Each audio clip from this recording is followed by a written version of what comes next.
Bueno, buenos días a todos. Mientras el conferenciante se pone el micrófono a ver si ya funciona, os doy la bienvenida a esta sesión que inaugura algo que muchos echábamos en falta en esta facultad, y es el que organizásemos un seminario sobre historia de la informática, nuestra disciplina, que en algún sentido tiene solo unas décadas, en otros pues se puede decir que según qué aspectos pues tienen cientos, incluso miles de años. Pero en fin, como disciplina moderna tiene unas décadas, pero ya lo suficientes como para que justamente montásemos este seminario. Agradezco sin duda a todos los que están poniendo más esfuerzo inicial en que este seminario eche a andar, y entre ellos, pues desde luego a la profesora Clara Segura, que ha aceptado desde el principio con entusiasmo pues el ser directora de este seminario, y quizás ella misma pues nos quiera decir algo sobre cuáles son los planes que tiene previsto pues para el próximo futuro. Y por supuesto agradezco a nuestro flamante conferenciante, a Ricardo Peña, que como muchos sabéis pues tuvo el que creo que es el honor, y para nosotros fue un honor, que él diese la lección inaugural del curso académico 2019-20 de la Complutense, con una magnífica lección, pero que bueno, se quedó un poquito corta en el sentido de que disponía de media hora, y aquí pues dispone de algo de más tiempo, y seguro que nos aportará información adicional sobre las cosas que nos contó allí. Bueno, pues como digo, cedo la palabra a Clara Segura, sin olvidar de pedir un primer aplauso inicial para ella, que es la que...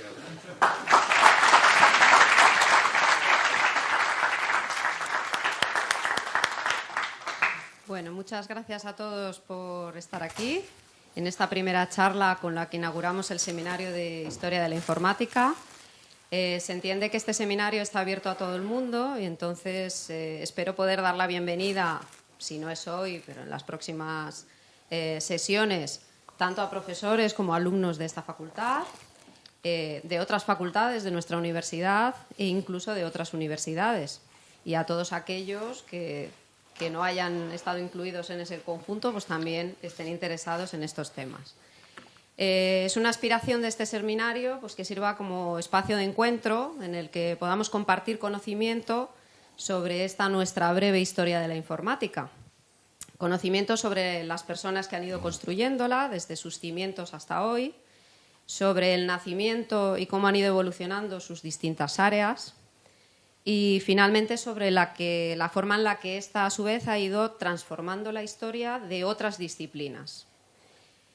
Para que esta aspiración que tenemos se cumpla, pues tenemos que recurrir a una de las fuentes de este conocimiento, que sois vosotros los profesores, y por eso hago en general un llamamiento a participar en este seminario, no solamente como asistentes, sino también como ponentes. Y pues para ellos podéis poner en contacto conmigo o con el decano y hacernos llegar vuestras sugerencias.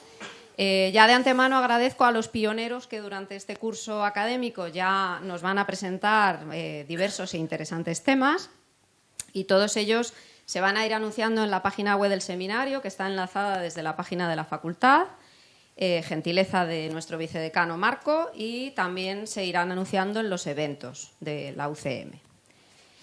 Y bueno, pues hoy a quien vamos a escuchar, como bien ha dicho Paco, es a Ricardo Peñamari, catedrático del Departamento de Sistemas Informáticos y Computación de esta facultad, quien ha vivido ya una buena parte de esa breve historia, y que desde su experiencia en la universidad, aunque no se note, y que desde su experiencia en la universidad y también en la empresa nos hablará de las múltiples caras del algoritmo.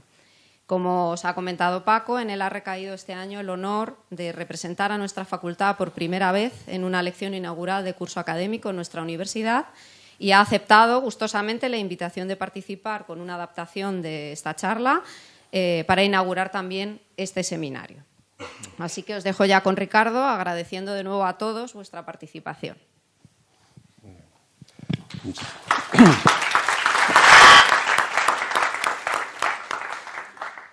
Muchas gracias, Clara. ¿Se me oye bien? Porque ha habido algunos problemas técnicos. Bueno, primero dar las gracias al decano y a Clara por haber pensado en mí como conferenciante que va a inaugurar este ciclo del seminario. Para mí es un honor, así que muchísimas gracias. Lo que voy a contar, la charla que di en la conferencia que di en la Complutense, claro, estaba pensada para un público muy amplio, que no eran informáticos en su inmensa mayoría. Y, por tanto, es una charla más bien divulgativa, pero le he metido algunas cositas más para hacerla un poquito más técnica. Y, bueno, espero que lo que cuente, aunque algunas cosas que cuente sí sean conocidas por algunos de vosotros, espero que no todo lo que cuente sea conocido por todos. Bueno, pues como dice Clara, yo soy parte de la historia de la informática, porque realmente la informática nace, digamos, en los años 50 del siglo pasado, ¿no? Y yo nací en 1950, o sea, que casi yo he vivido a la par que se han desarrollado los ordenadores. Tengo casi 70 años, aunque no se note, pero es así. Y bueno, pues voy a contaros un poco los orígenes de los algoritmos y terminaré con cosas más modernas, ¿no? Bueno, aquí tenéis un esquema de lo que voy a contar. Voy a empezar un poco por el concepto de algoritmo, cómo surgió. Entonces, los algoritmos, contrariamente a lo que piensa mucha gente, empezaron mucho antes que los computadores, ¿no? Empezaron, para ser exactos, hace 5.000 años con los babilonios. Por ejemplo, el algoritmo de Euclides, que es del siglo III a.C., ¿no? Pues se calcula el máximo común divisor de dos números mediante restas, probablemente lo conocéis la mayoría. El teorema de Pitágoras, que es de un par de siglos antes, pues se puede considerar un algoritmo, porque dados dos lados de un triángulo rectángulo permite calcular el tercero, ¿no?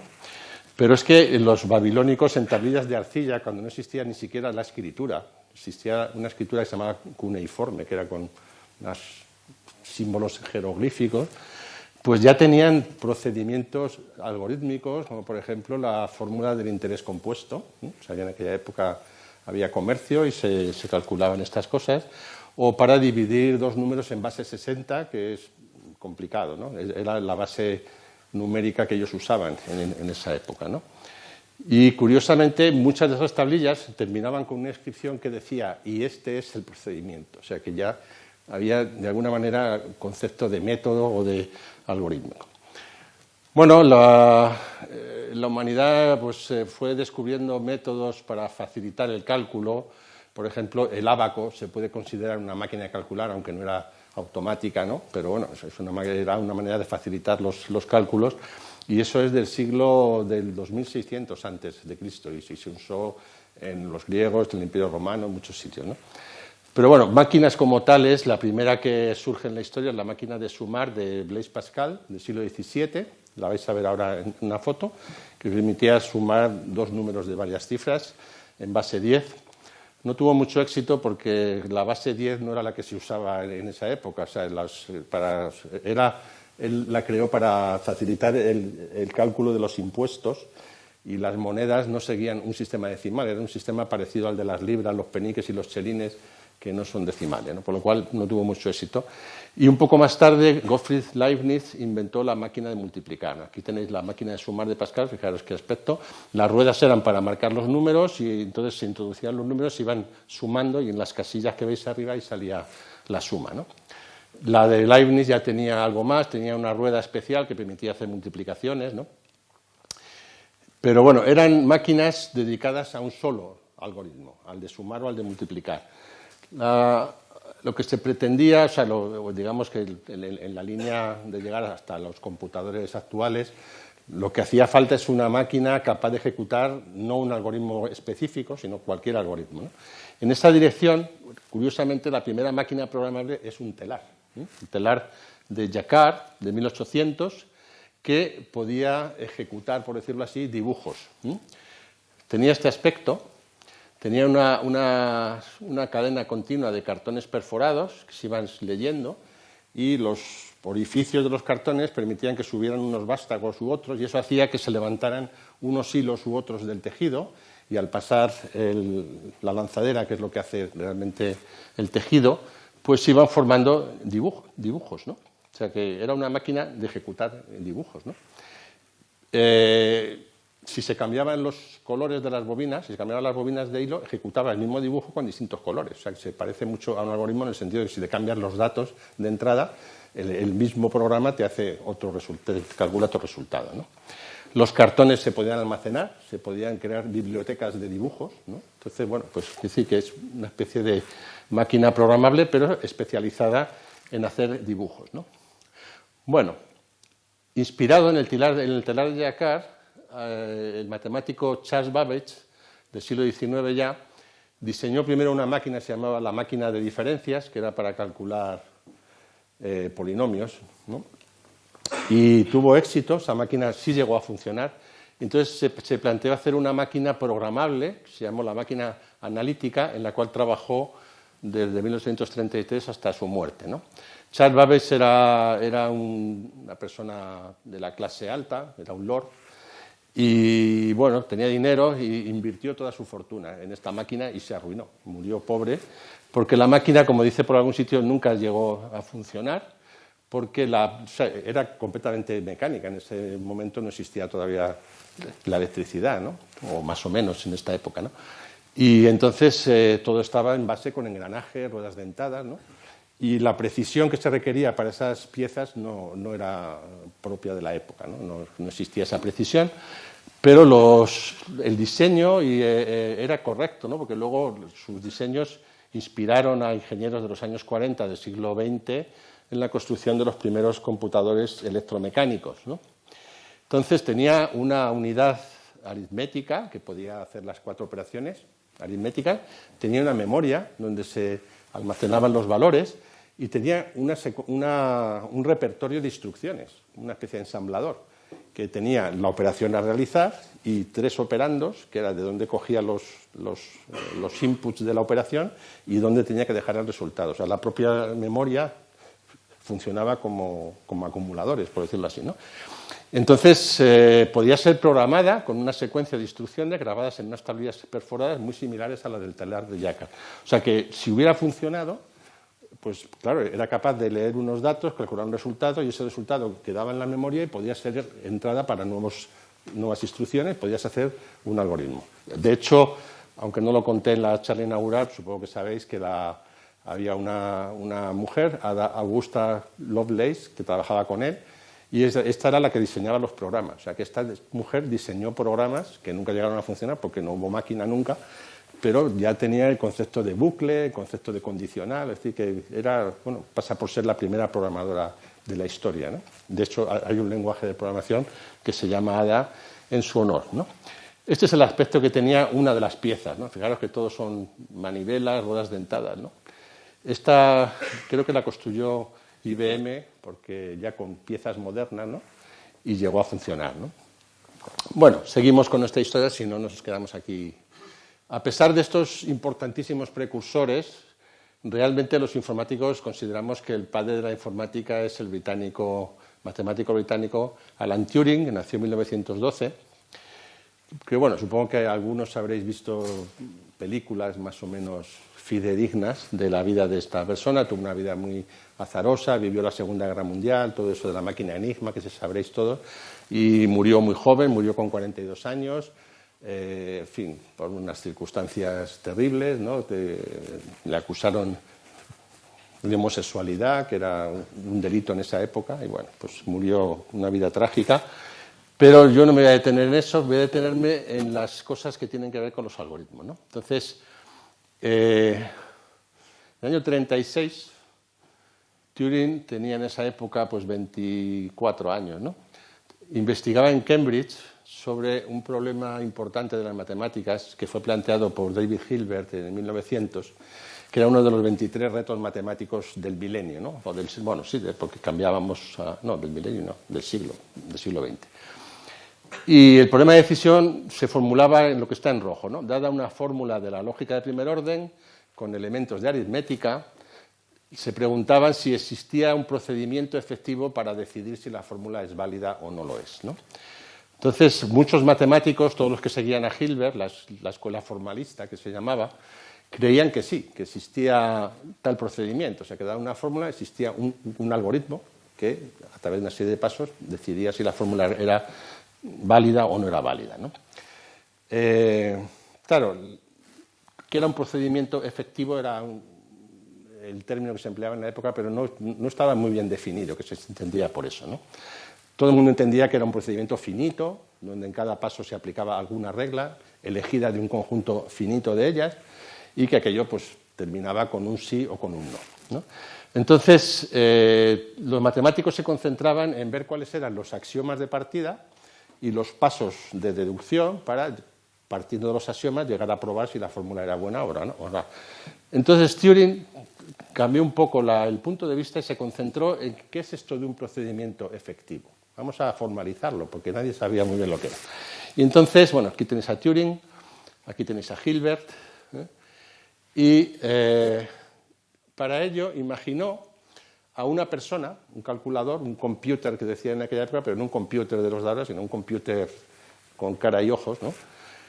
Que mientras hacía un cálculo rutinario, pero largo, por ejemplo, multiplicar dos números de muchas cifras, ¿no? O dividir dos números de muchas cifras, ¿no? Entonces dijo, bueno, el calculador necesitará grandes cantidades de papel, así que mi máquina va a tener una memoria inagotable bajo la forma de una cinta magnética dividida en infinitas casillas, ¿no? Luego, como hay que escribir, pues habrá una cabeza grabadora que graba símbolos. Como hay que saber lo que he escrito, pues tengo que leer. La misma cabeza puede hacer de lector y grabadora. Y esta cabeza representaba el punto de atención que en cada momento el calculador pues tenía en su papel, ¿no? El número de símbolos no podía ser infinito, porque entonces solamente para elegir el símbolo ya podías perder ahí un tiempo infinito. El calculador y su máquina no podían pasar por un número infinito de fases, tenía que tener un número finito de fases el cálculo, y entonces dotó a su máquina de un número finito de estados, y luego dijo, bueno, vamos a ver cómo progresa el cálculo, ¿no? Entonces, él definió una cosa que llamó la función de transición, que es una función que, dado un símbolo en la casilla situado bajo la cabeza y dado el estado de la máquina, pues decidía cuál era el siguiente estado, si es que había que cambiar de estado, si había que escribir o no un símbolo bajo la cabeza grabadora y si había que mover la cabeza o no, un lugar a la derecha o un lugar a la izquierda. O sea que el aspecto de su máquina conceptual podría ser este, ¿no? Entonces, como importante para todo esto es que como el número de símbolos es finito y el número de estados es finito, la función de transición podía ser codificada de forma finita como un conjunto finito de tuplas, de quíntuplas, donde tendrías el estado, el símbolo bajo la cabeza y a qué estado llegas, a qué símbolo escribes y si mueves la cabeza o no la mueves. O sea que con un conjunto finito de tuplas podría codificarse esa función. Vale, tiene importancia para lo que viene ahora. Entonces, bueno, con este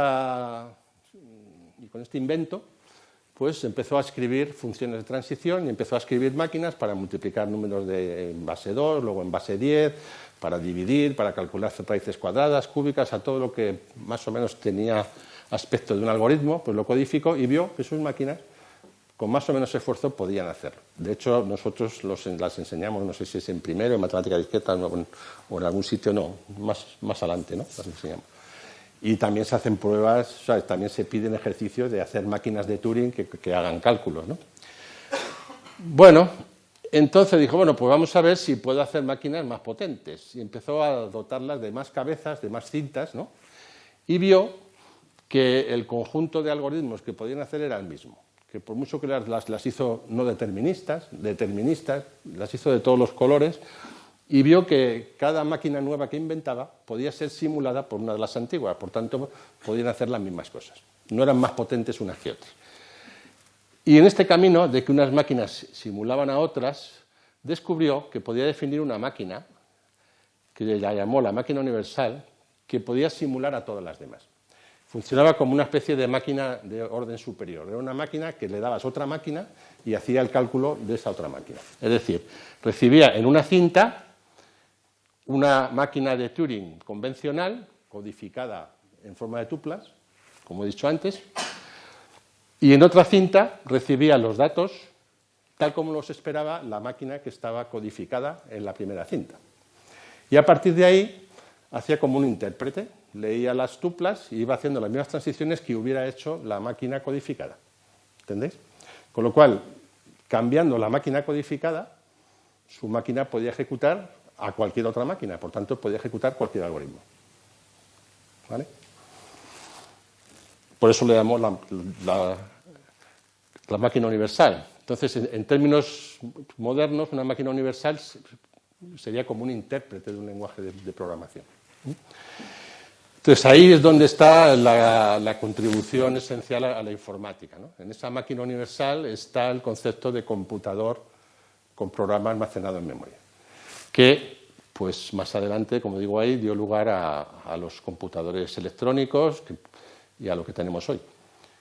Entonces, y aquí me detengo un poco, porque esto no lo hice en la charla inaugural, pero sí me interesa hacerlo aquí, ¿no? Porque supongo que en alguna asignatura se os dice que los computadores actuales tienen arquitectura von Neumann, ¿no? Supongo que esa expresión la habéis empleado alguna vez, ¿no?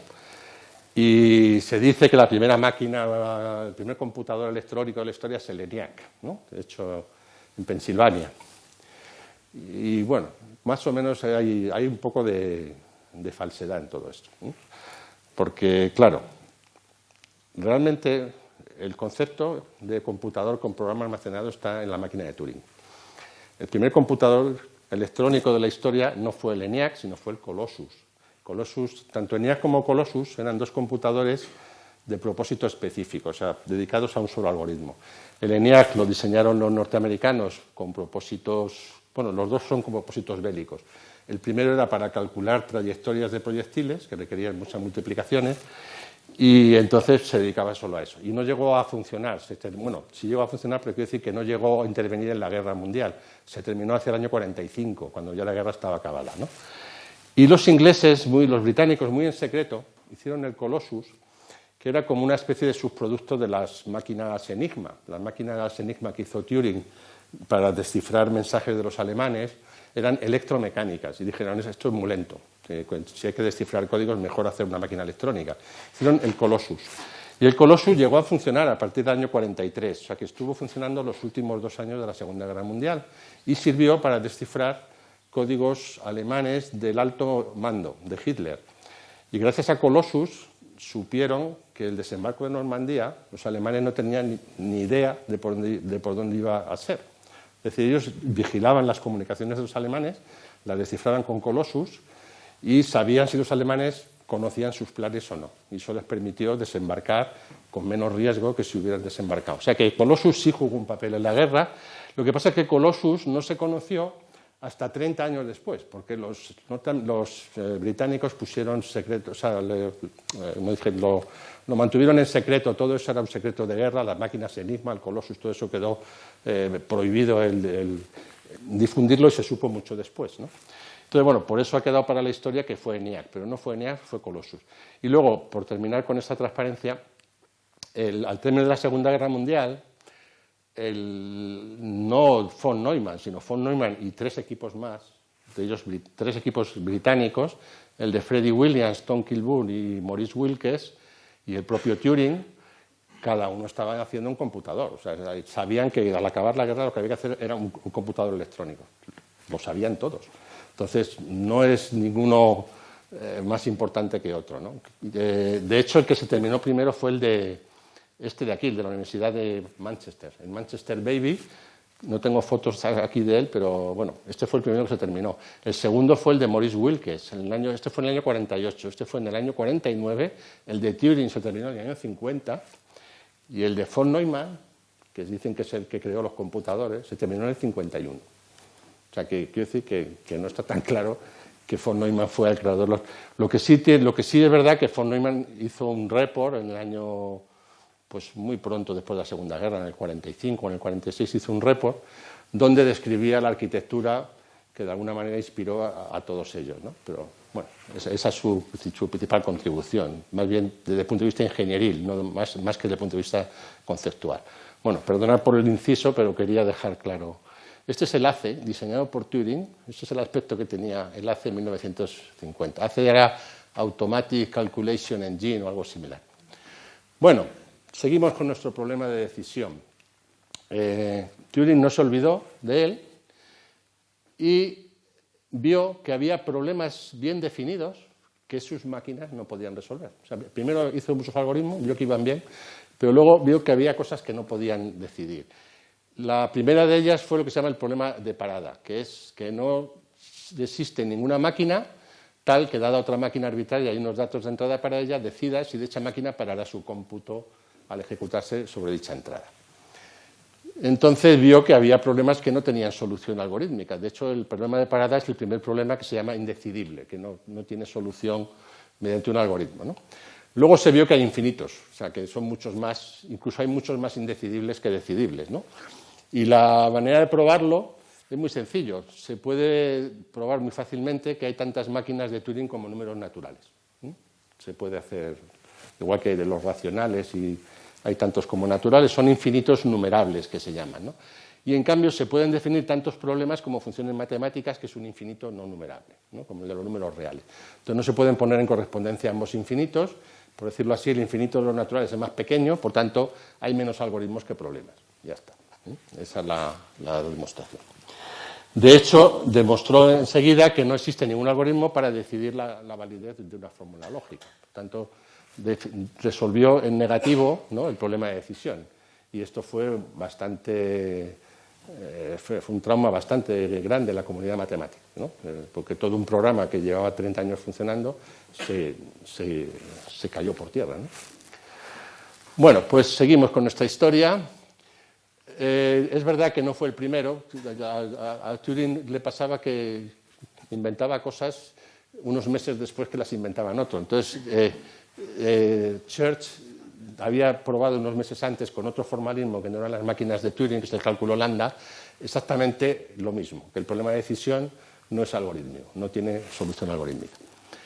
Y luego pues había otros modelos de cómputo, la teoría de funciones recursivas de Stephen Kleene, sistemas de correspondencia de Emil Post, el modelo RAN, la programación en la que puede considerarse un modelo de computación. Y para todos esos modelos se han demostrado que ninguno es más potente que otro, o sea que resuelven los mismos problemas. Es decir, que los problemas indecidibles lo siguen siendo en todos los modelos de cómputo, lo cual nos hace ver que los algoritmos tienen un límite muy preciso. O sea, se pueden computar ciertas cosas, pero otras muchas, a no ser que inventemos nuevas cosas, pues no se pueden computar, ¿no? Hay un modelo que está ahora muy en bogas, que es la computación cuántica. Quería hablar en el texto, bueno, el texto de la conferencia completo lo podéis descargar de la página de la Complutense, ¿no? Ahí hablo un poquito de la computación cuántica, ¿no? La computación cuántica fue sugerida en el 1982 por un famoso físico, Richard Feynman, y se basa en el principio de superposición de estado de la mecánica cuántica. Y así, yo no soy un experto en computación cuántica, pero os puedo dar unas breves ideas, ¿no? En computación normal, un 0 es un 0, ¿no?, y un 1 es un 1. Computación cuántica, un qubit que llaman, un quantic bit, ¿no?, un bit cuántico, no tiene ni un 0 ni un 1, tiene todas las posibilidades. Tiene a la vez un 0 y un 1. Entonces, según me he enterado hace una semana, en una conferencia que dio Juan Ignacio Cirac, aquí en Madrid, ya existen computadores cuánticos de hasta 50 bits, que parecen pocos, pero son muchísimos, porque hasta ahora solo había de 8 o 10 bits, ¿no? Entonces, un computador cuántico de 50 bits, pues, claro, puede almacenar 2 a la 50 valores distintos, ¿no? Si vemos cuántas... O sea, si yo solo calculo con 48 bits, ¿no?, porque me sale mejor, porque 48 son 6 octetos y me sale mejor el cálculo, ¿no? Pero si tuviéramos que tener uno de esos valores con 48 bits distintos, o sea, tantas palabras de 48 bits distintas como valores hay en 2 a la 48, me salen algo así como 1500 terabytes, ¿vale? Haría falta una memoria de 1500 terabytes para tener todos los valores, cada uno en una palabra, ¿verdad? Bueno, pues el computador cuántico computa con todos a la vez. O sea, es como si tuviera una memoria de 1500 terabytes y computara con todos ellos, ¿sí? Y puede hacer cálculos numéricos y operar con ellos, ¿no? Entonces, eso es lo que se llama superposición. O sea, que los bits cuánticos están en los dos estados posibles. Si ponemos muchos de ellos, pues tenemos muchos estados posibles. Bueno, entonces, hay muy pocos algoritmos desarrollados hasta ahora con computadores cuánticos, pero uno de ellos, el más importante, es el algoritmo que descompone un número en sus factores primos, que eso con computadores convencionales es muy costoso. Los algoritmos que se conocen son exponenciales todos, ¿no? Entonces, el computador cuántico lo consigue hacer en un tiempo no exponencial, porque computa con todos los valores posibles a la vez. Entonces, podríamos verlo como algo así como una computación paralela, ¿no? Entonces, parece, y digo parece porque computadores cuánticos no hay. O sea, ese que he dicho desde 50 bits no funciona, ¿no? O sea, los tienen ahí congelados, los qubits, ¿no? Pero cuando hay una perturbación, aquello produce muchos errores. O sea, por ahora no es una tecnología práctica, ¿no? Hace unas semanas exactamente salió una noticia en la prensa diciendo que Google tenía un computador cuántico y que tenía la supremacía cuántica. No sé si leísteis alguien esa noticia. Lo que quieren decir es que si tú tienes un computador cuántico puedes descomponer un número de factores primos mucho más deprisa, o sea, en tiempo polinomial, que un algoritmo convencional. Y en ese caso puedes romper todas las claves criptográficas, ¿no? Y hacerte de oro, ¿no? Eso es la supremacía cuántica, ¿no? Pero bueno, era mentira, no tiene nadie la supremacía cuántica hasta ahora, ¿no? Bueno, entonces hay un algoritmo cuántico, que el algoritmo está, pero no hay máquina para ejecutarlo, que descompone un número en factores primos en tiempo polinomial. Esa es su principal ventaja. Pero no creemos, por lo menos nadie haya demostrado, que el modelo de computación cuántica convierta en decidibles problemas que son indecidibles. Eso no está probado. Bueno, seguimos entonces. Este es Church. Y entonces, bueno, aquí me voy a detener muy poco porque en la charla me tenía un poco lo que algoritmos encontramos en nuestro teléfono móvil y cómo condicionan nuestra vida. Uno de ellos es el navegador, ¿no? En un navegador, lo primero que hace nuestro teléfono móvil es calcular su posición sobre la superficie de la Tierra, ¿no? Y eso lo hace calculando la distancia que le separa por lo menos a 3 satélites del sistema GPS o del sistema Galileo, y a su vez eso lo hace midiendo el tiempo que tardan las señales en venir del satélite hasta el teléfono, ¿no? O sea que hace falta unas buenas comunicaciones, un buen reloj, y algoritmos hay ahí. Bueno, hay uno muy sencillo que es el espacio igual a velocidad por el tiempo, ¿no? Si sabes la velocidad de la luz y sabes el tiempo que tarda en llegar, sabes el espacio.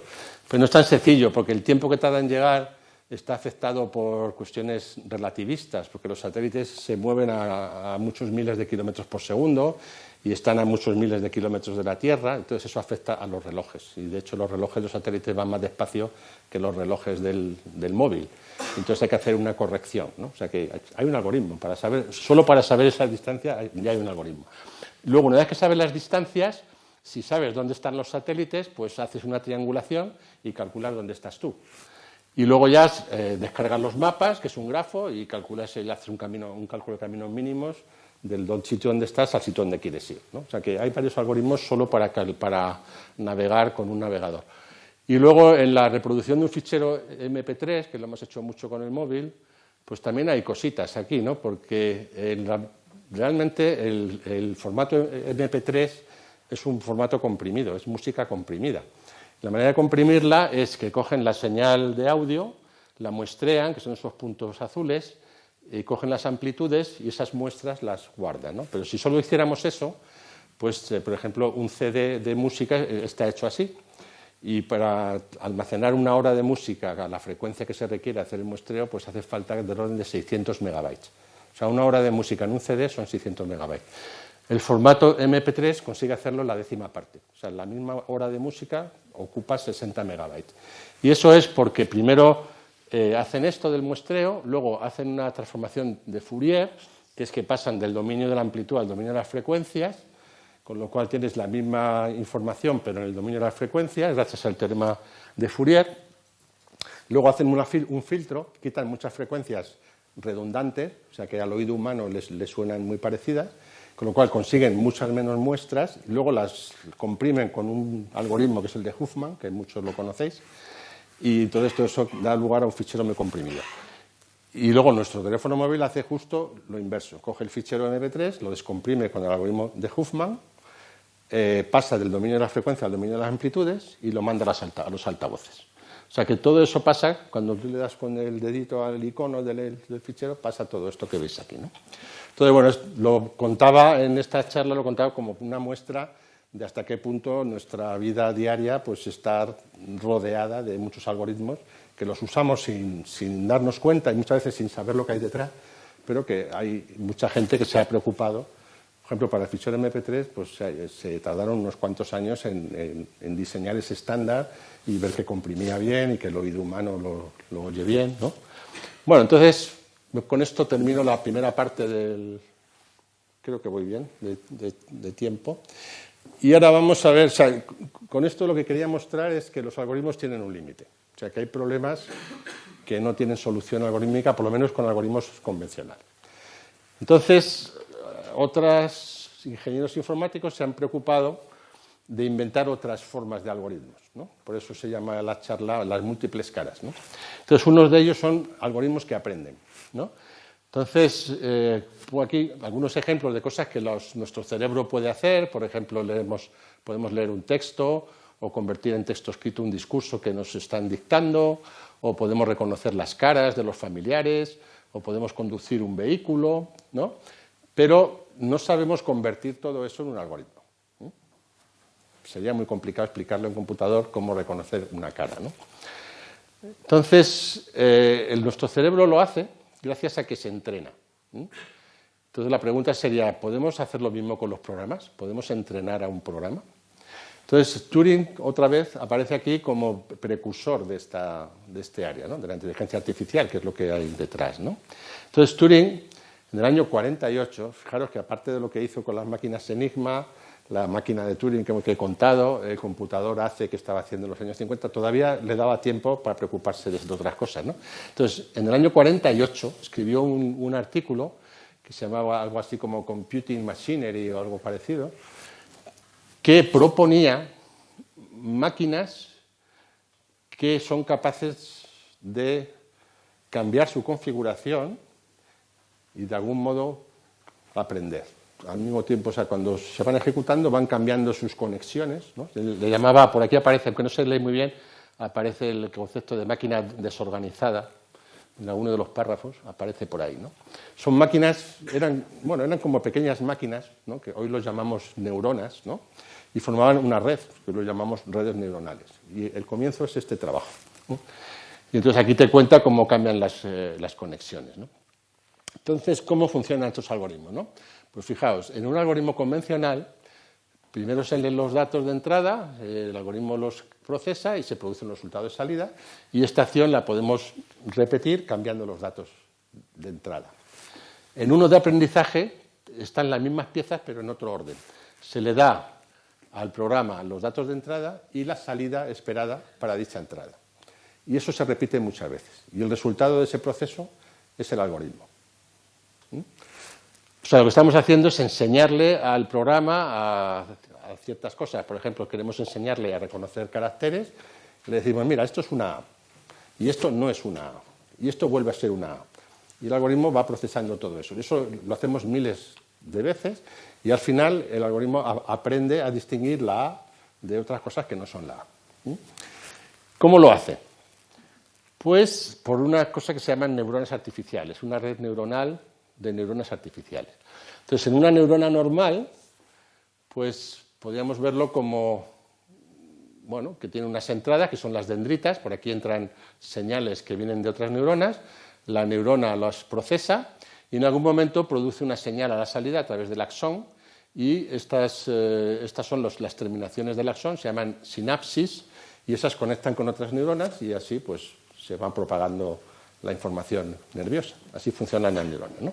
Entonces nosotros podemos simular esto con una neurona artificial, que es una función matemática que recibe valores numéricos por unas entradas y al final produce una salida.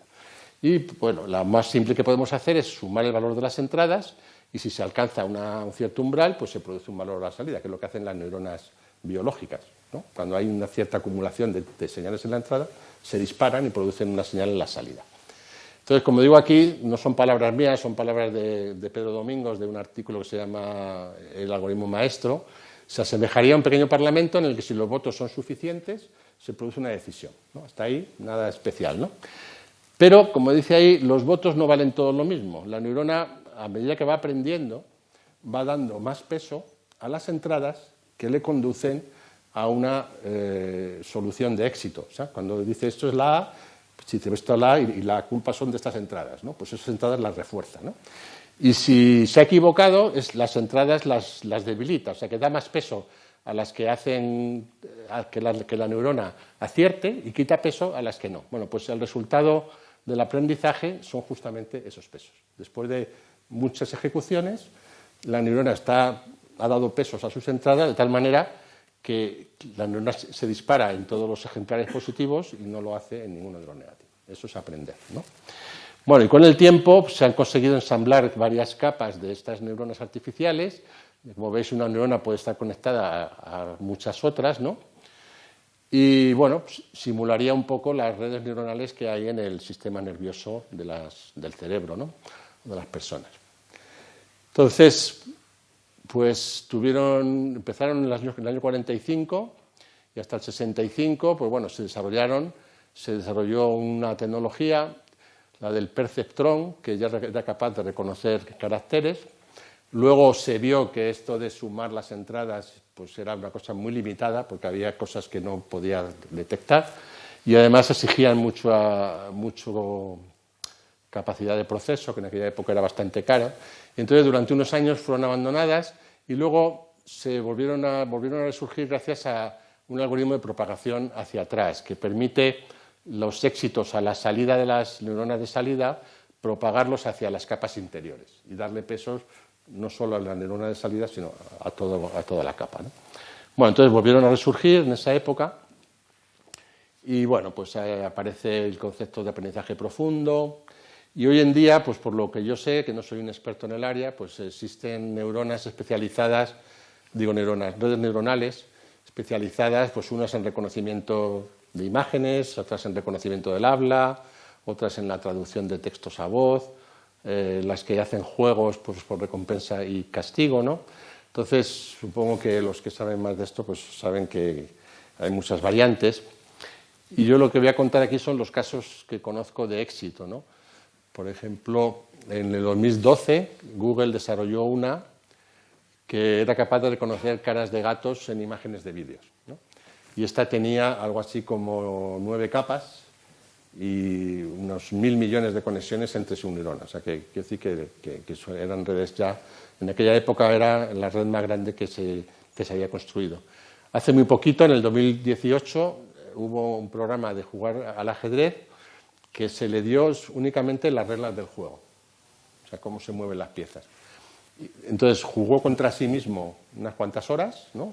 Perdiendo y ganando, y fue dando pesos a las jugadas y se entrenó de tal manera que pudo batir al programa más importante de la época, el Stockfish, que era el mejor programa de ajedrez. Bueno, pues o sea que con aprendizaje fue capaz de batirle, ¿no? Luego, una noticia curiosa, en el 2017, una graduada de matemáticas fue capaz de generar caras de gatos indistinguibles de las de gatos reales. Que yo sepa, eso se hace ya con caras humanas. O sea, que ahora mismo, cuando veáis una película, probablemente muchas de las caras que salen no existen, son creadas de manera artificial, ¿no? Aquí tenéis una cara de gato generada con esta técnica, ¿no? Bueno, pues. Y se han empleado en cosas como detectar enfermedades como el Alzheimer o el cáncer de pulmón a partir de imágenes radiológicas, o en astronomía se las ha entrenado para reconocer objetos lejanos. Y bueno, y ahora mismo la investigación está en la conducción autónoma de vehículos, de la cual diré algo un poco más adelante, pero que yo sepa todavía no se ha conseguido, aunque bueno, hay mucha inversión tanto de las tecnológicas como Google y Apple, como de empresas de automóviles para conseguir esto, ¿no? Bueno, pues este sería otro apartado. Y hay más caras del algoritmo. Aparte del cerebro, la naturaleza animal y vegetal, ¿no?, es rica en ejemplos de cómo los seres vivos se adaptan al medio ambiente y resuelven sus problemas, ¿no? Entonces, esto ha dado lugar viendo el éxito un poco de las familias estas que aprenden, pues hacer algoritmos que se llaman bioinspirados, que es imitar el comportamiento de los seres vivos, ¿no? Una rama de ellos es los algoritmos evolutivos, que son algoritmos que imitan el proceso de evolución y selección natural, en fin, de la obra de Darwin, ¿no? Entonces, Darwin dice, ¿no?, y parece que tiene razón, por todos los experimentos que se han hecho, ¿no?, que las fuerzas que guían la evolución son la selección natural y la reproducción imperfecta, ¿no? Las poblaciones, en ausencia de limitaciones, crecen de manera exponencial. Entonces, como los recursos son limitados en general, pues entonces no todos los individuos sobreviven, sino que solo lo hacen los más aptos, ¿no? Entonces, eso sería la selección natural.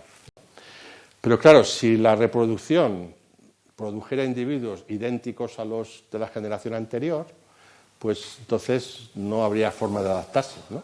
Entonces lo que ocurre es que cuando se cruzan los individuos, se producen individuos con otras características, por un lado por el propio cruce y por otro lado porque la copia de los genes no es perfecta y se producen mutaciones en el proceso de la copia. Y por otro lado el entorno también puede introducir nuevas mutaciones, ¿no?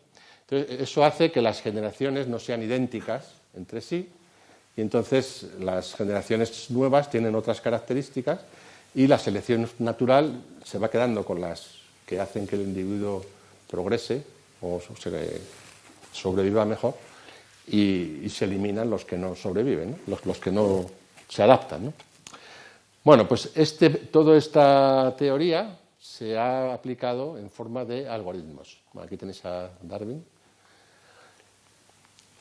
Entonces, comienzan con una población inicial, entonces los individuos representan potenciales soluciones al problema, tienen una medida de lo cerca que está el individuo a la solución que se pretende, o sea, cuánto de óptimo es ese individuo, y entonces los que son menos aptos o menos óptimos se podan o se eliminan, o sea, que de alguna manera imitan a la selección natural. Y luego tienen mecanismos para cruzar individuos, producir nuevos individuos y mecanismos de mutación aleatoria, ¿no? Entonces, bueno, con esta, o sea, que es una imitación de la selección natural, digamos, de la teoría de la evolución. Entonces, se han aplicado a problemas de optimización y de búsqueda que son costosos de tratar con algoritmos convencionales.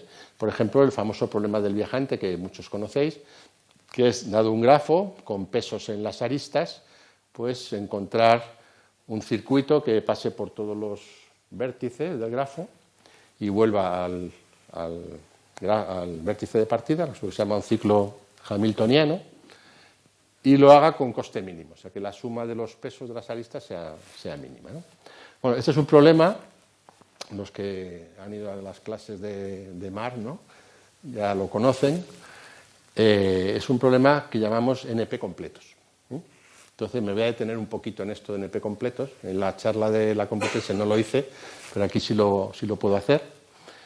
Entonces, bueno, NP completos podría decir que son muy costosos con algoritmos convencionales. Entonces, los algoritmos evolutivos consiguen soluciones que no serán, a lo mejor no son óptimas del todo, pero son suficientemente buenas y lo consiguen con menos coste. Esa es su potencial ventaja, ¿no? Bueno, entonces, un problema NP completo, pues los problemas, así muy brevemente, los dividimos en intratables, que son problemas que solo pueden resolverse con algoritmos de coste exponencial o mayor. Entonces, para esos problemas no hay esperanza alguna de encontrar nada mejor, porque todos los algoritmos son exponenciales o más. Luego hay otros que son polinomiales, y esos son los que metemos en la clase que hemos llamado P, que, bueno, que son tiempos razonables, por decirlo así, y son pues todos los que estudiamos en el grado, ¿no? Pues los problemas de caminos mínimos, o muchos problemas de los que estudiamos son polinomiales, ¿no? Y luego hay una clase que se llama NP, que está definida de tal manera que incluye a todos los problemas de la clase P, pero luego hay otros, como el del viajante, que se comportan, como digo aquí, de un modo intrigante. Y es que los mejores algoritmos que conocemos para ellos son exponenciales, ¿no? Son muy costosos, pero nadie ha demostrado que no admitan algoritmos polinomiales. O sea que a lo mejor si seguimos buscando podemos encontrar un algoritmo polinomial, ¿no? Pero tampoco nadie ha demostrado que sean como los de aquí arriba, que sean intratables. O sea, nadie ha demostrado que como mínimo haga falta un coste exponencial. Están como en una especie de limbo. Ni sabemos si son intratables, ni sabemos si son polinomiales. Están ahí, nadie ha demostrado. Entonces, la teoría que se ha desarrollado alrededor de todo esto ha llegado a unos problemas que son los NP completos, que vienen a ser los más costosos de la clase NP, ¿no? Y están definidos de tal manera que si uno solo de esos problemas NP completos se encontrara un algoritmo polinomial para él, automáticamente toda la clase NP se podría resolver en tiempo polinomial, es decir, colapsaría a la clase P y tendríamos esta igualdad, que todos los problemas polinomiales y los NP, que no voy a decir lo que es para no extenderme, pues tendrían soluciones polinomiales o algoritmos polinomiales, ¿no? Y también, si uno solo de esos problemas se demostrara que es intratable, es decir, que su cota inferior es exponencial, no se puede hacer con menos recursos que exponencial, entonces todos ellos pasarían a ser exponenciales, todos los NP completos pasarían a ser exponenciales. Y tendríamos dos clases, la P de los polinomiales y la otra, la NP, que serían, una parte de la clase NP se desencajaría y sería exponencial, ¿no?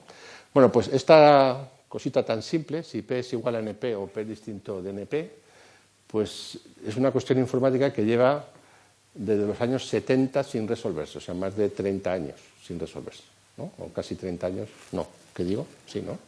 50, perdón, 50 años. 50 años sin resolverse, ¿vale? O sea que si resolvéis esto os darán un premio y creo que hay $1.000.000 para que lo... O sea, da igual lo que demostréis. Si demostráis que P es igual a NP o si es distinto a NP, cualquiera de las dos cosas, $1.000.000. Bueno, otro problema NP completo, el problema de empaquetar. Pasamos a otros algoritmos. Todavía tengo un poquito de tiempo, ¿no? Ya voy terminando. Otros algoritmos bioinspirados son los que imitan el comportamiento de colonias de hormigas o enjambres. Aquí aparecen enjambres de pájaros o de abejas o de peces, ¿no? Todos hemos visto, ¿no?, que estas colectividades se comportan de una manera un tanto gregaria, o sea que todos hacen cosas parecidas, ¿no? Si os fijáis en las... ¿Eso ha sido esto? No.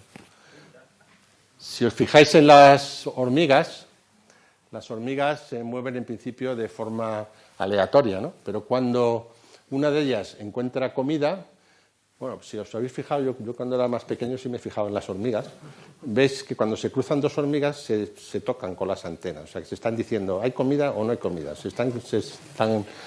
Y entonces, a base de comunicarse, pues se va viendo que las hormigas se desplazan al final por una ruta que es óptima entre el hormiguero y la comida, ¿no? Entonces, bueno, ¿cómo lo hacen? Pues lo hacen de la siguiente manera. Van dejando un rastro de feromonas que segregan ellas, que otras hormigas pueden olfatear.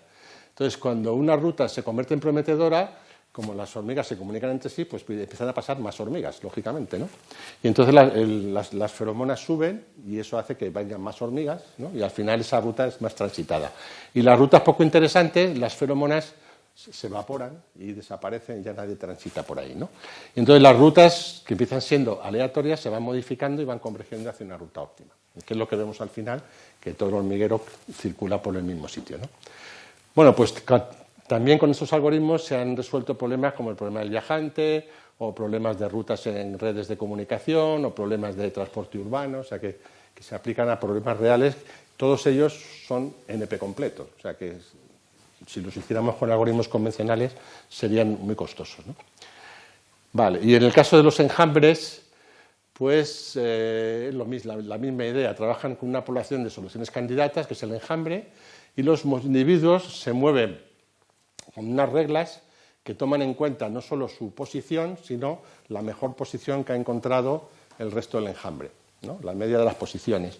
Y entonces, bueno, pues eso orienta el movimiento de todo el enjambre y así se va explorando el espacio de búsqueda hasta que se encuentra una solución suficientemente buena, ¿no? O sea que esta es un poco la idea.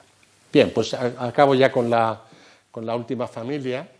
La última familia son algoritmos que se emplean para verificar otros algoritmos.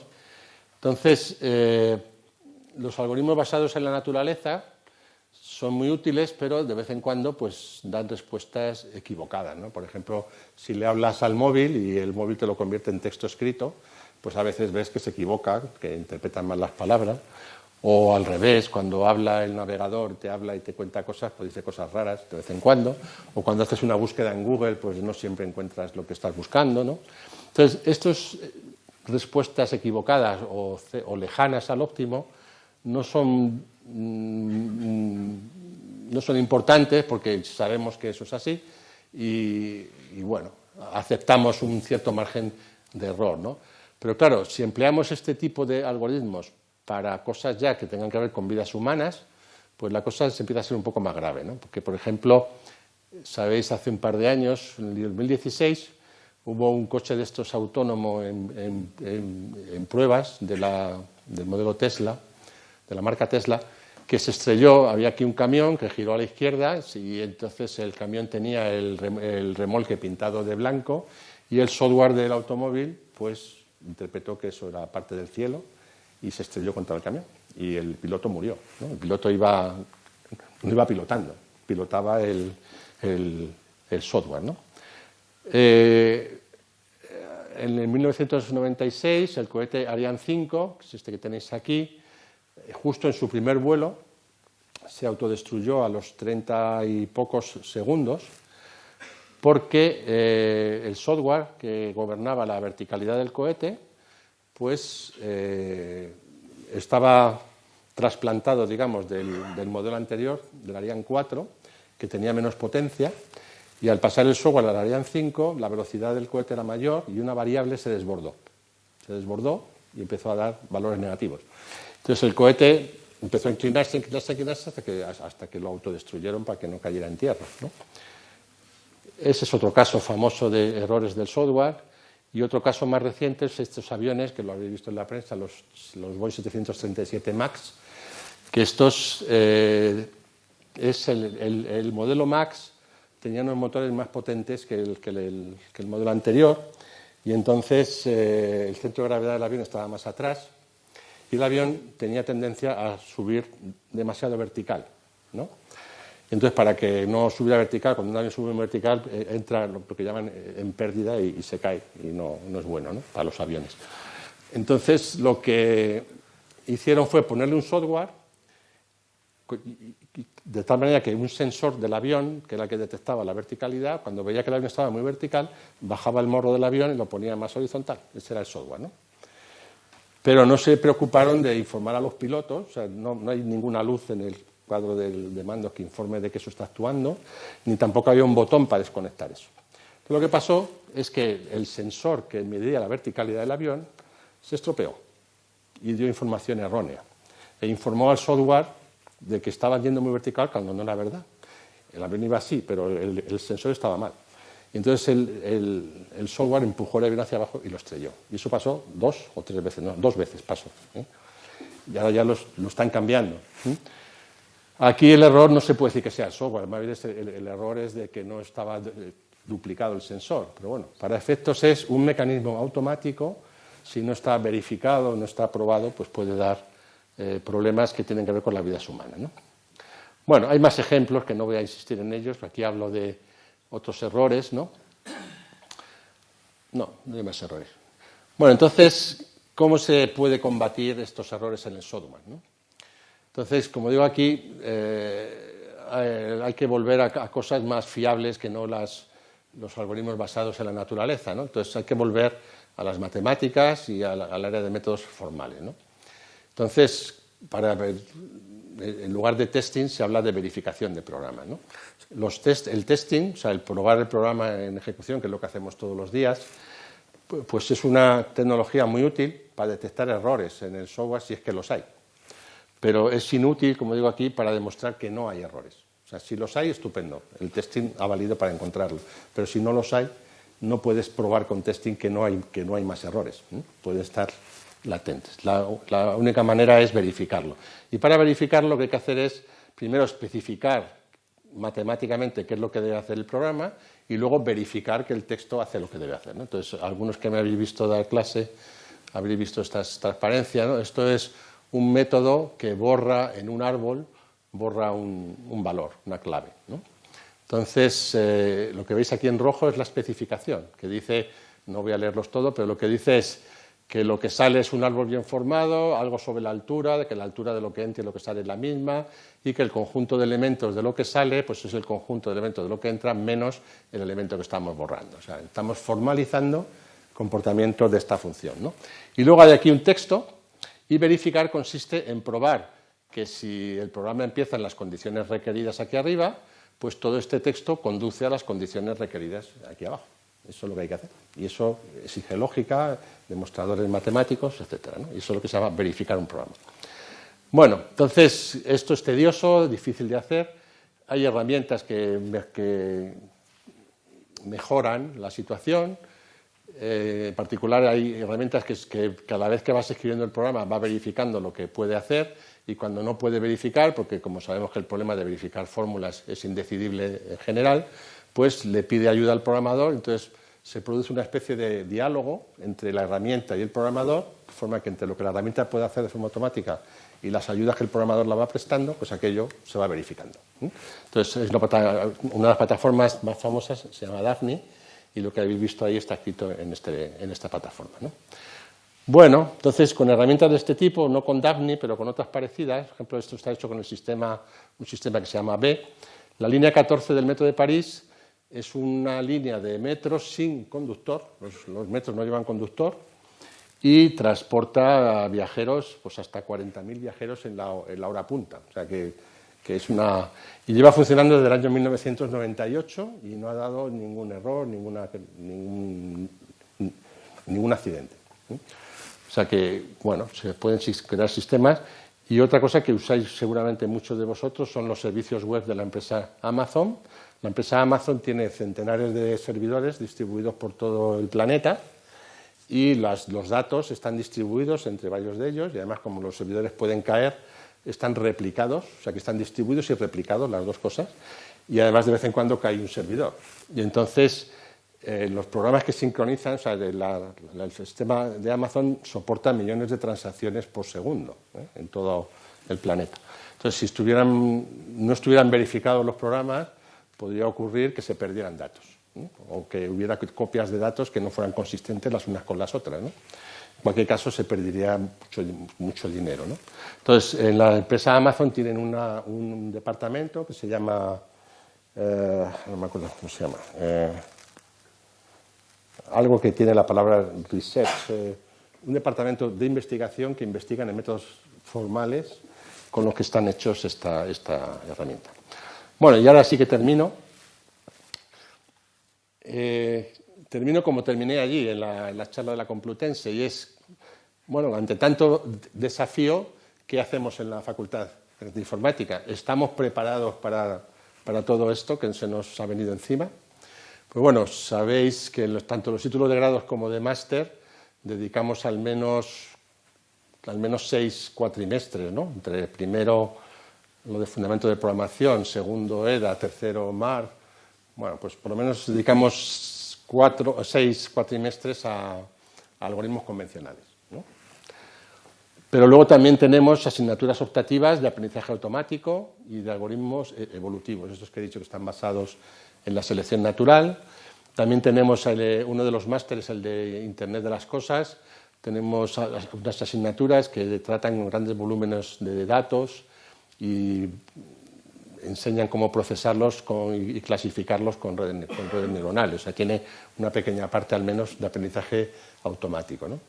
Y luego hay un máster que empezó el año pasado que se llama Máster de Métodos Formales en Ingeniería Informática, que además es interuniversitario con las Universidades Autónoma y Politécnica de Madrid, y ahí pues se imparten cosas todas ellas que tienen que ver con matemática, ¿no? Aprendizaje automático, algoritmos bioinspirados, computación cuántica, modificación de sistemas distribuidos, plataformas de verificación. O sea que todo esto se enseña, por lo menos en los niveles de máster, podéis encontrar muchas de estas materias, ¿no?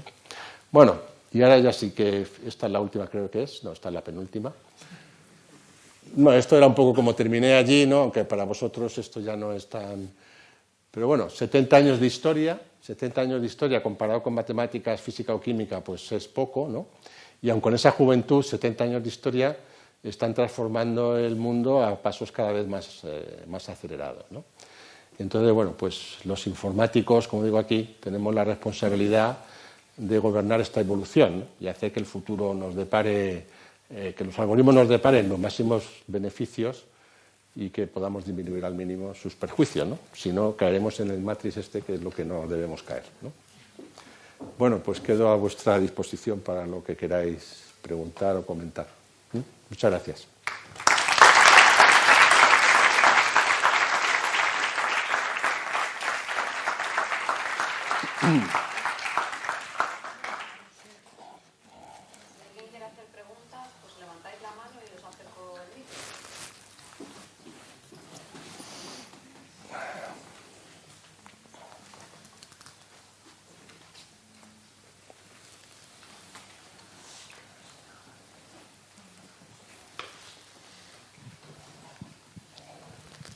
¿Se oye? Vale.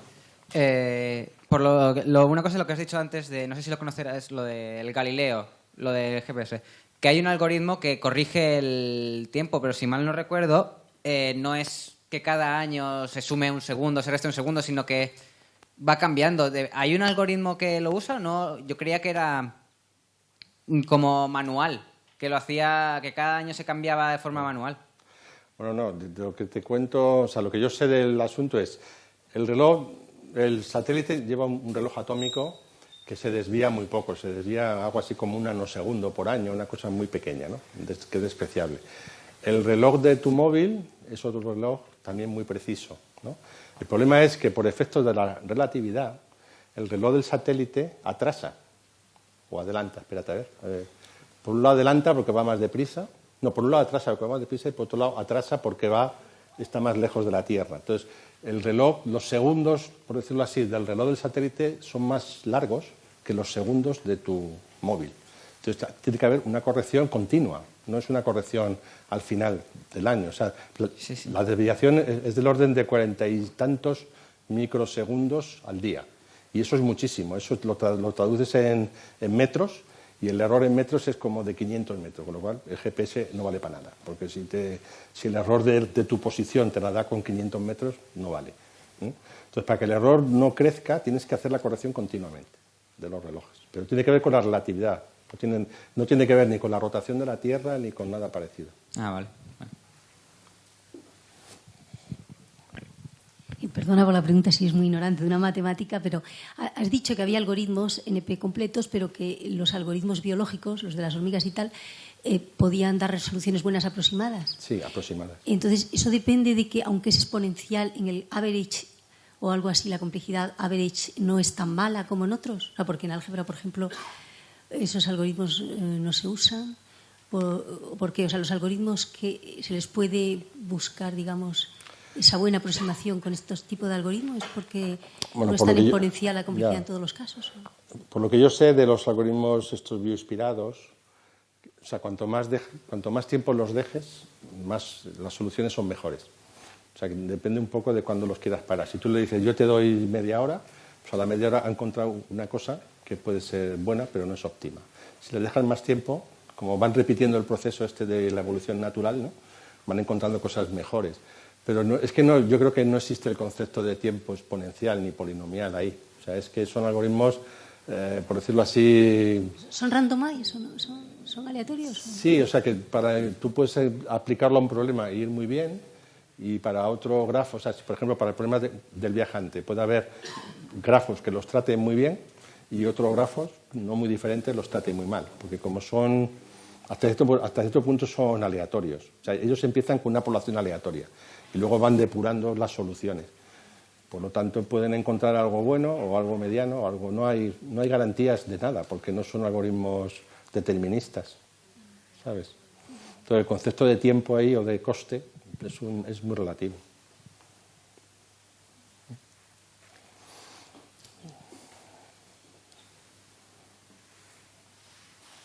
¿Más preguntas? ¿O alguno de los expertos en alguno de esas áreas quiere puntualizar algo? ¿No? Aquí el decano me va a poner en un aprieto. No quiero puntualizar nada.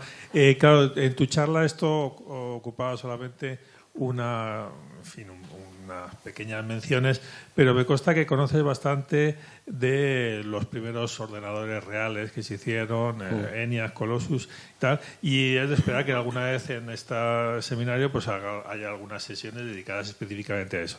Pero en cualquier caso, de alguna cosa que hemos comentado también en charlas de comida, ¿por qué en esas menciones nunca se cita el Mark I, este ordenador que hizo IBM, que era electromecánico, Sí. que hizo Aiken y Grace Hopper y tal? ¿Por qué está relegado? Porque es un poco anterior a esto de aquí. ¿Tú sabes cuál es el motivo de que ocupe este segundo? Bueno, sí. Howard era, ¿no? Howard Aiken. Howard Aiken se inspiró en los diseños de Babbage, ¿no? Hizo un computador electromecánico que leía el programa de una cinta de papel o algo parecido, ¿no? Y claro, el electromecánico quiere decir que funcionaba con relés. Y los terminaron pues muy a la vez que los otros, o sea, muy hacia el 44 o por ahí, ¿no? Y entonces se vio enseguida que la tecnología de válvulas era como del orden de 1000 veces más rápida que la tecnología de relés. Y entonces fueron abandonados. El propio Aiken hizo el Mark I, el Mark II, el Mark III, el Mark IV. Me parece que los dos últimos ya eran con válvulas. O sea, la tecnología electromecánica duró poquísimo. Duró muy poco porque era muy lenta. Hacía algo así como una multiplicación 3 segundos con relés. Imagínate. Eso es poquísimo. Entonces, bueno, yo creo que duraron muy poco. Y luego, el hecho de leer el programa en una cinta de papel, pues quiere decir que es muy limitado, porque a la hora de hacer bifurcaciones o bucles o tal, no lo puedes hacer. Mientras que si el programa lo tienes en memoria, pues todo eso lo puedes hacer. O sea, que es una tecnología que nació muerta ya.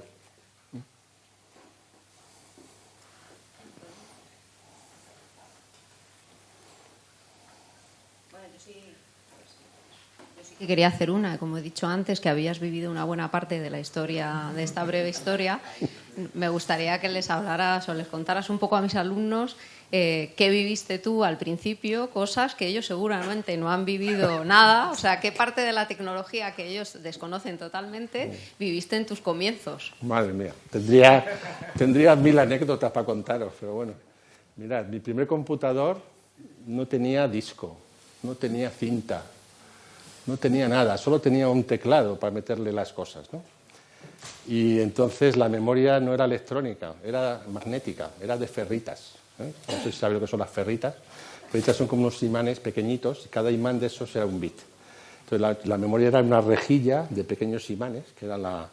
Entonces tú llegabas por la mañana, encendías la máquina y bueno, ahí estaba el programa, porque no se borraban. Era como si fuera un disco duro toda la memoria, ¿no? Y bueno, tenía una lectora de cinta de papel, eso sí tenía, ¿no? Entonces, nosotros el programa lo hacíamos os hablo de los años 1972 o por ahí, ¿no? Yo me enfrenté a los primeros computadores del país casi, ¿no? En los años 70, ¿no? Y entonces hacíamos todo en lenguaje ensamblador y parcheábamos las correcciones del programa, las hacíamos sobre la propia memoria, ¿no? Porque era lo más fácil, ¿no? Pero cuando ya tenía muchos parches, decía, no, hay que compilar, hay que hacer un programa ya en condiciones, ¿no? Entonces, compilar consistía en que te llevabas 27 cajas llenas de cintas de papel, ¿no? Te ibas a no sé dónde, ibas pasando una tras otra a un programa que conseguía hacer un programa objeto, que era una enorme cinta de papel, ¿no? Con muchos errores, porque muchas veces el proceso de perforación era muy malo, y con esa cinta de papel ya ibas a tu máquina, lo metías en la memoria y ya tenías programa para otras 2 semanas, ¿entendés? Esa era la forma en que trabajábamos en los años 70, así trabajábamos. Luego ya vinieron las cintas magnéticas, luego vinieron los discos duros eran como lavadoras, bueno, si habéis pasado por el Museo de la Planta 3, los veréis ahí, eran como una cosa así de alta, llena de superficie, entonces ibas con tu disco duro, ¿no? Portátil, de un lado para otro, en fin. Bueno, quiero decir que podía estar hablando de mucha, en fin, pero vivimos pues todo lo que se ha vivido ahí, hasta llegar a los portátiles de hoy en día. Hemos pasado por todo lo que podéis imaginar, por tarjetas perforadas, cintas de papel, cintas magnéticas, discos enormes, los computadores muchas veces no los veías, estaban como en un cuarto aparte, ¿no? Tú no podías entrar ahí, en fin. Yo las prácticas que yo hice en la carrera, yo nunca vi el ordenador, lo veía por una ventana, pero no podías entrar ahí. Tú dabas tu programa en unas tarjetas perforadas, eso pasaba a la sala de cálculo y al día siguiente te daban los resultados que normalmente eran, o sea, tenía un error en el compilador, la primera tarjeta iba mal y perdías otro día en volver a corregirla. Bueno, era una cosa terrorífica. Comparado con lo que hacemos ahora, pues nada que ver, ¿eh? Pero bueno, no voy aburrido porque...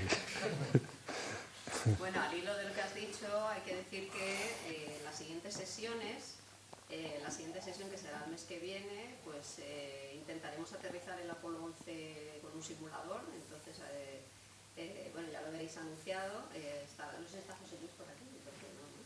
Bueno, gracias a... José Luis Poletti pues, nos ayudará a utilizar un simulador en el cual intentaremos aterrizarlo. En la siguiente sesión podréis aprovechar para ver el museo que ha mencionado Ricardo, que está entre las plantas tercera y cuarta, y donde podréis ver físicamente esas máquinas, algunas de esas máquinas que ha mencionado.